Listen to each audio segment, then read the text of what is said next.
ফ্লিপকাৰ্টৰ পৰা দুটা প্ৰডাক্ট অৰ্ডাৰ দিছিলোঁ। তো আজি আহি গৈছে, বস্তুটো আনবক্সিং কৰিম। তো ব্লগ দেৰি নকৰোঁ, ভিডিঅ'টো আৰম্ভ কৰোঁ। অৰ্ডাৰ দিয়া বস্তু দুটা হ'ল এই দুটা। তো ব্লগ আনবক্সিং কৰোঁ।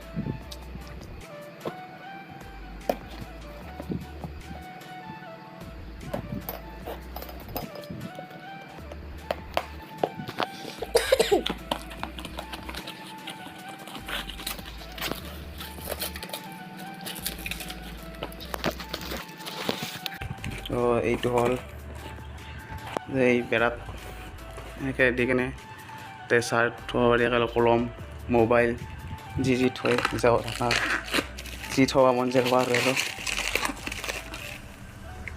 ফাৰ্ষ্ট প্ৰডাক্ট হ'ল এইটো এনেকৈ তাৰমানে এই বৰ্ডৰ ওচৰত এনেকৈ থৈ দি মোবাইল চাৰ্জ দিলে এতিয়া মোবাইল থোৱা আৰু এখন এতিয়া কলম চলম থৈ দিব পাৰে, তলতে চাৰ্ট তাত কিবা থৈ থ'ব পাৰে, চাবি ৰিং, গাড়ী চাবি যিকোনো এনেকৈ বস্তুবিলাক থ'ব পাৰে। এটা বঢ়িয়া বস্তু, বেছি দাম নহয়, 200 টকাত পাই গৈছোঁ ফ্লিপকাৰ্টত। তো ডিছক্ৰিপশ্যনত লিংক দিয়া আছে, কোনোবাই লৈ ল'ব পাৰে। এইটো হ'ল ৱাল ষ্টিকাৰটো, এইটো খোলোঁ।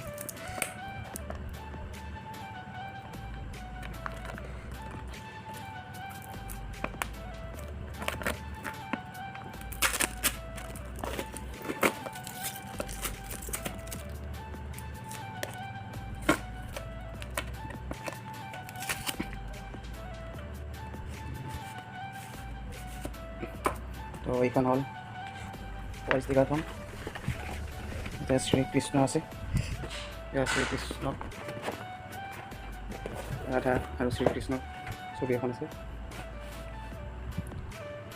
এইটো মোৰ ৰুমৰ ৱালত মাৰি দিব মজা কৰি, ৱালত মজা লগা হ'ব। তো আজিৰ ভিডিঅ'টো দেখিমেই, তো বেছি নাই, সৰুকৈ ভিডিঅ' এটা দিলোঁ। তো বাই বাই।